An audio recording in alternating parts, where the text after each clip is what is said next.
keamanan juga dia juga bagus, terus peluang ekonominya juga tinggi, apalagi pendidikannya juga di sana bagus ya Kak ya. Kalau menurut saya sih sebenarnya 50-50 ya, kalau mengenai kabur aja dulu gitu. Karena kalau kita lihat secara ekonomi, emang kerja di luar itu sangat menguntungkan ya. Katakanlah kamu kerja sebagai dishwasher aja di Amerika Serikat, mereka bisa dapat kalau di rupiah kan 40 juta. Memang kalau 40 juta itu di sana itu mungkin sedikit, tapi apabila kamu kirimkan ke orang di kampung, di rumah, 20 juta itu sangat banyak. Enggak juga sih Mbak, karena kita harus mencintai Indonesia juga kan. Mungkin karena kesalahan-kesalahan atau keresahan ini bisa diperbaiki oleh internal kita sendiri gitu.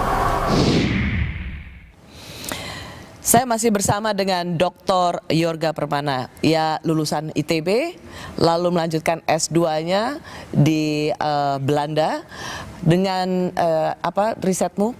Ekonomi inovasi. Ekonomi inovasi, lalu kemudian S3-nya di London School of Economics, Inggris dengan demografi ekonomi. Ya. Yorga, kita berbicara soal tagar kabur aja dulu gitu. Tadi Yorga sudah mengatakan plus minusnya. Boleh kabur, tapi siap. Ya. Skill atau memiliki keahlian yang memang sungguh-sungguh dibutuhkan di negara maju. Ya. Supaya dia tetap bisa kompetitif gitu kan kira-kira. Dan tetap berkontribusi. Dan tetap bisa berkontribusi. Tetapi juga jangan kabur dulu karena Indonesia juga masih menjadi negara yang memberikan harapan. Ya. Apa daya tahan yang masih bisa dasar dari anak muda sekarang yang frustasi melihat dunia pendidikan, cemas melihat mereka bisa kerja di mana. Apa resilience untuk mereka? Iya, terima kasih Mbak Rosi. Jadi betul, tadi kita bicara di awal lapangan kerja layak memang terbatas, kabur aja dulu salah satu opsi. Tapi apa sih yang harus disiapkan anak muda gitu ya Mbak ya? Karena ini juga penting gitu menghadapi dunia yang penuh ketidakpastian tadi, kondisi Indonesia saat ini. Saya melihat ada dua Mbak yang bisa kita lihat.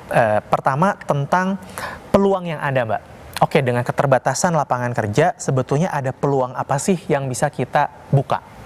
Yang pertama adalah peluang di ekonomi digital Mbak.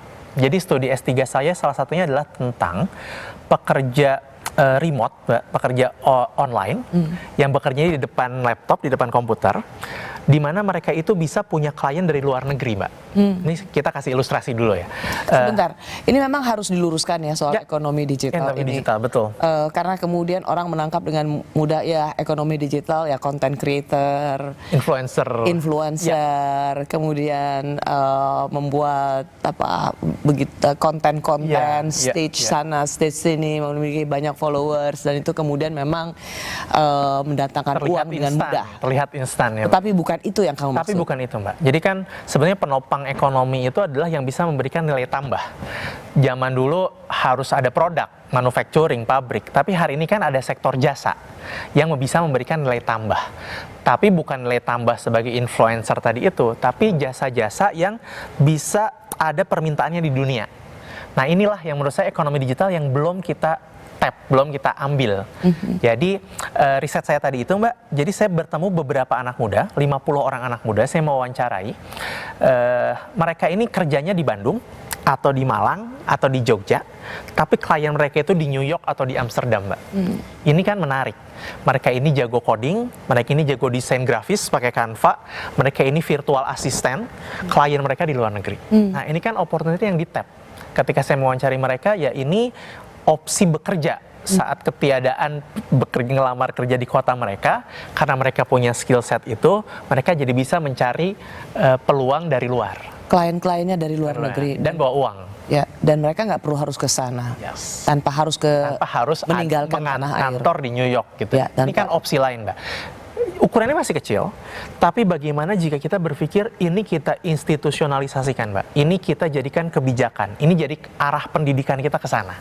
Jadi ada peluang-peluang yang belum kita ambil, bagaimana membekali adik-adik ini dengan kompetensi digital. Jago coding, jago melihat tadi peluang di luar sana ada apa. Tapi ada dua yang memang menjadi PR kita, Mbak. Satu bahasa Inggris, karena ternyata secara global pekerja digital itu paling banyak dari India, Bangladesh, dan di Filipina. bahasa Inggris mereka bagus, ketemu klien lancar. Nah, bahasa Inggris kita masih PR. Yang kedua adalah kepercayaan diri, berpresentasi, mencari Soft semangat, skill-nya soft ya, skill-nya. appearance, maksudnya appearance supaya bisa melakukan memberikan presentasi yang meyakinkan. dan meyakinkan. Mungkin kalau dari sisi skill sama, Mungkin tetapi sama, bagaimana menyampaikannya dalam komunikasi bahasa Inggris, lalu menyampaikan komunikasi yang meyakinkan klien, itu yang memang kita masih harus banyak belajar. Betul, Mbak. Yorga, terima kasih banyak. Saya mau mengutip riset kamu tahun 2018. Does more money make people happier? A study of youth employment context in Indonesia. Hasilnya apa? Hasilnya adalah Apakah dengan banyak uang anak muda jadi bisa lebih bahagia? iya. Jawabannya iya, Mbak. Jadi waktu itu kami bikin riset, survei kecil-kecilan 300. Rasanya itu kamu nggak usah harus riset. Nggak usah riset, Nggak Mbak. perlu riset. Iya. More money makes you happier. Tapi itu kan hikmahnya ini, Mbak. Hikmahnya adalah memang tadi yang bikin kita taraf hidup meningkat, bahagia, ya memang ada uang. Gimana orang bisa punya uang? Ya kerja gitu. Jadi mungkin kita bisa nariknya ke sana gitu, Mbak. Jadi pada akhirnya apa yang bisa membuat masyarakat kita bahagia? Salah satu anak muda bahagia, karena risetnya ke anak muda, adalah memang meningkatkan pendapatan mereka. Dan itu juga harus melalui skill. Dan itu juga harus Ini menjadi pengingat kita pada pemerintah untuk betul-betul hati-hati sekali dengan situasi ekonomi sekarang yang menimpa kelas menengah dan juga anak muda. Betul, Mbak. Karena apa yang menjadi tagar kabur aja dulu adalah sebuah realitas yang sungguh-sungguh menjadi curahan hati mereka. Betul. Melihat masa depan mereka, apakah mereka bisa kerja dan kerja di mana. Betul. Terima kasih Dr. Yorga Permana, Terima kasih lulusan banyak undangan, ITB Mbak Rosi. dan LSI. Semoga semakin banyak anak muda yang juga bisa menjadi benchmark tentang ketekunan dan kerja keras. Terima kasih banyak, Mbak Rosi. Thank you ya Yorga. Terima kasih juga telah menyaksikan Rosi. Kita jumpa lagi Kamis depan. Tetaplah di Kompas TV, independen terpercaya.